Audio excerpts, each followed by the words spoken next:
जय हिंद दोस्तों, concert with Sachin YouTube channel पर आप सभी का स्वागत है।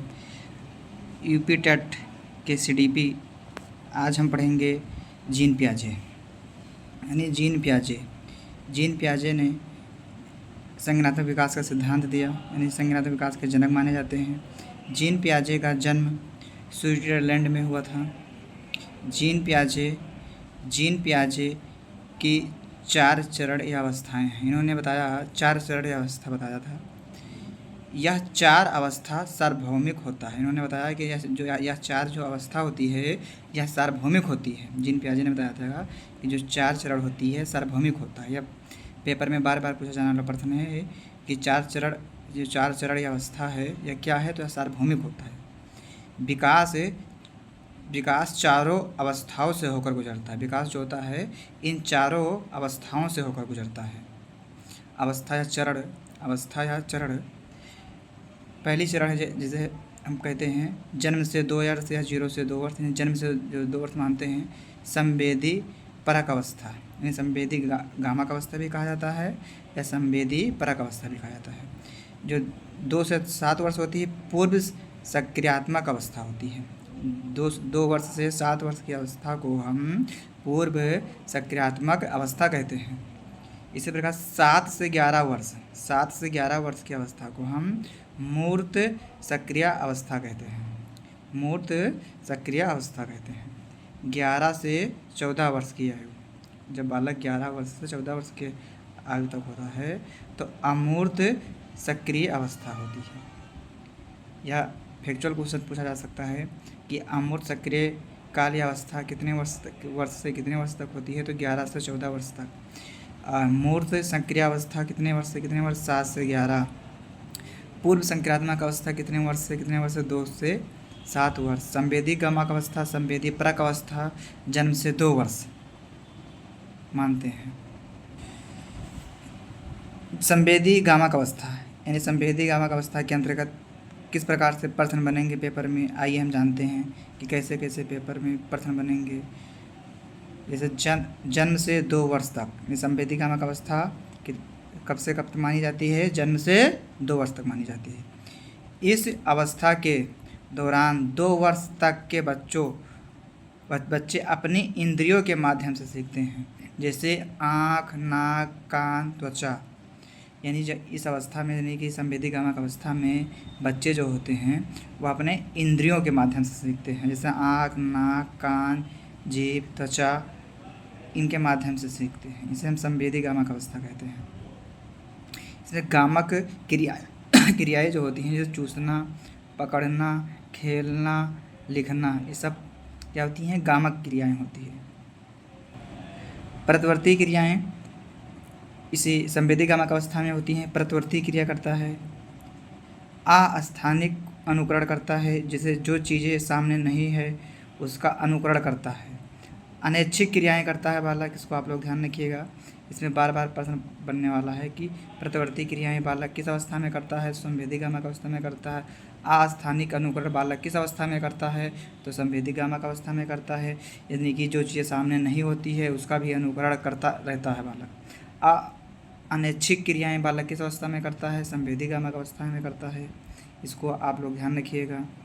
संवेदी गामक अवस्था में बालक इंद्रियों के माध्यम से सीखता है। संवेदी गामक अवस्थाओं की विशेषता, यानी संवेदी गामक जो होती है संवेदी परक अवस्था या संवेदी गामक अवस्था की विशेषता। नंबर 1 है वस्तु अस्थायित्व, यानी वस्तु अस्थायित्व। आइए हम जानते हैं कि वस्तु अस्थायित्व क्या है। यानी वस्तु स्थिरता या वस्तु अस्थायित्व या स्थिरता वह संकल्पना है कि यदि वस्तु समतल दृष्टि में मौजूद नहीं है तो भी वे उस स्थिति में लुप्त नहीं होती है। जब कोई वस्तु कहीं दूर रख दिया जाता है और तब भी बालक के मन में यही संकल्पना होती है कि वस्तु पास में कहीं छिपी है। यानी कोई वस्तु हो या जैसे बचपन में खेलते हैं, छोटे छोटे जो बालक होते हैं उसके उनसे यदि वो खिलौना खेलते हैं तो उन खिलौनों को दूर रख दो, तो फिर भी या लुकवा दो, कहीं दूर बहा दो या रख दो, तो सोचते हैं कि कहीं पास में छिपा होगा या छिपा लिए होंगे, वही छिपा लिए होंगे। तो छोटे छोटे बालक जब बच्चे गेंद क्रिकेट या कोई खिलौना खेलते हैं तो उसको दूर बहा दो, तो फिर भी वो सोचते हैं कि वस्तु को यानी हमारे गेंद को कहीं पास में ही छिपा होगा, तो इसको हम वस्तु स्थायित्व कहते हैं, यानी कहीं छिपा देना, तो ये वस्तु स्थायित्व कहलाता है। दूसरा है लक्ष्य निर्देशित व्यवहार। जिज्ञासा की वस्तुओं पर विशिष्ट ध्यान विकसित करता है, यानी वस्तुओं की ओर आकर्षित होना, यानी जब बालक किसी वस्तु को देखता है तो उसी की ओर आकर्षित हो जाता है, बालक कहेगा कि मुझे वही वस्तु चाहिए, मैं और कुछ नहीं लूँगा, मैं उसको ही। जैसे जो छोटे छोटे बालक जब होते हैं कहीं मेले ले जाओ या कहीं ले जाओ तो कहते हैं मुझको यानी फुटबॉल लेना है, तो फुटबॉल कहेंगे मुझे फुटबॉल ही लेना है। या कोई गाड़ी देखेगा, लड़का रहेगा तो गाड़ी देखा तो कहेगा मुझे ये गाड़ी कार चाहिए तो चाहिए। छोटे बच्चे होते हैं जो नाटक करने लग जाते हैं, और लड़कियां होती हैं तो वो कहेंगी मुझे ये गुड़िया चाहिए तो गुड़िया ही चाहिए, यानी उसकी ओर आकर्षित हो जाते हैं। तो लक्ष्य निर्देशित व्यवहार यानी वस्तुओं की ओर आकर्षित होना ही लक्ष्य निर्देशित व्यवहार कहलाता है। पूर्व सक्रियात्मक अवस्था यानी 2 से 7 वर्ष तक होती है। पूर्व सक्रियात्मक अवस्था जो होती है वह जन्म से यानी कि 2 से 7 वर्ष तक होती है। इस अवस्था में बालक प्रतीकात्मक यानी जैसे इमेज के माध्यम से, प्रतीकात्मक यानी इमेज के माध्यम अधिगम के माध्यम से सीखते हैं। प्रतीकात्मक अधिगम के माध्यम से बालक सीखते हैं। इस अवस्था में बालक पड़ोसी बच्चे के साथ खेलता है। इस अवस्था में बालक पड़ोसी के बालक के साथ खेल खेलता है। खिलौनों की अवस्था कहा जाता है, यानी पूर्व सक्रियात्मक अवस्था को खिलौनों की अवस्था कहा जाता है। खिलौने की अवस्था पूर्व सक्रियात्मक अवस्था को कहा जाता है। इस दौरान उसमें भाषा का विकास प्रारंभ हो जाता है, यानी बालक में भाषा का विकास प्रारंभ हो जाता है। तर्क की कमी होती है, जो तर्क होता है तर्क वितर्क नहीं कर पाता है, तर्क की कमी होती है। पूर्व सक्रियात्मक अवस्था में तर्क वितर्क नहीं कर पाता है बालक, यानी इसमें तर्क की कमी होती है। विशेषताएं आत्मकेंद्रवाद, जीववाद, केंद्रीकरण, संरक्षण, प्रतिवर्ती की कमी, यानी इन सब की कमी, संरक्षण, जीववाद, आत्मकेंद्र, केंद्रीकरण, प्रतिवर्ती की कमी होती है। वस्तुओं को क्रमबद्ध नहीं कर पाता है, वस्तुओं को बालक क्रमबद्ध नहीं कर पाता है। इसमें इसे ध्यान रखिए कि ये सब जो क्वेश्चन बनेंगे डायरेक्ट फैक्चुअल क्वेश्चन पूछे जाते हैं, तो इस प्रकार के क्वेश्चन जो होते हैं वो पूर्व सक्रियात्मक अवस्था में होते हैं। वस्तुओं को क्रमबद्ध नहीं कर पाना, अपरिवर्तनीय, प्रिंटेड प्ले, प्रतीकात्मक, अस्थगित अनुकरण, ये सब पूर्व सक्रियात्मक अवस्था के में फैक्चुअल क्वेश्चन पूछे जाते हैं। मूर्त सक्रियात्मक अवस्था 7 से 11 वर्ष होती है। बच्चा मूर्त चिंतन करना, यानी बच्चा इसमें मूर्त चिंतन करता है। अज्ञानात्मक तर्कड़ा, यानी अज्ञानात्मक तर्कड़ा करता है बालक। बच्चा प्रेजेंट पास्ट फ्यूचर के बारे में जान जाता है। जब बालक प्रेजेंट पास्ट फ्यूचर के बारे में जान जाता है तो वह मूर्त सक्रियात्मक अवस्था होती है। वर्गीकरण कर पाना, बालक जो होता है वर्गीकरण कर पाता है। क्रमबद्धता कर पाना, यानी क्रमबद्धता कर्म के अनुसार से छोटा जैसे 1 2 3 क्रम में लगा पाना, सीक्वेंस वाइज कर पाना। संरक्षण को समझ जाता है, यानी संरक्षण को समझ जाता है।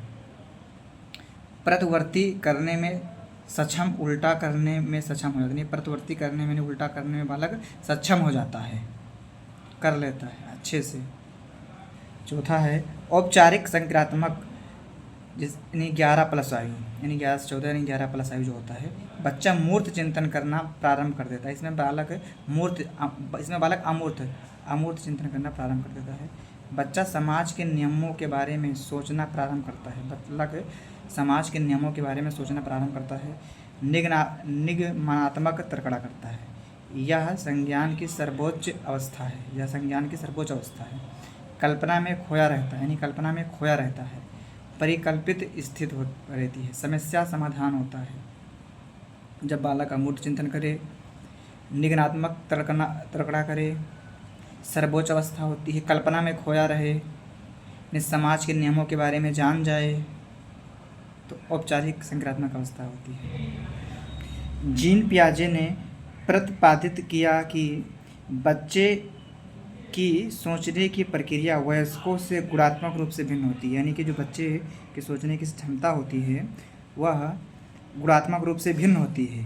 बच्चों की सोच वयस्कों से मात्रात्मक रूप से समान होती है। यानी जीन पियाजे ने बताया था कि गुणात्मक रूप से तो भिन्न होती है, यानी बच्चों की सोच वयस्कों से, यानी जो नौजवान बड़े होते हैं वयस्कों से गुणात्मक रूप से तो भिन्न होती है, परंतु मात्रात्मक रूप से समान होती है। यानी जीन पियाजे जी ने बताया था कि गुणात्मक रूप से भिन्न होती है और मात्रात्मक रूप से समान होती है।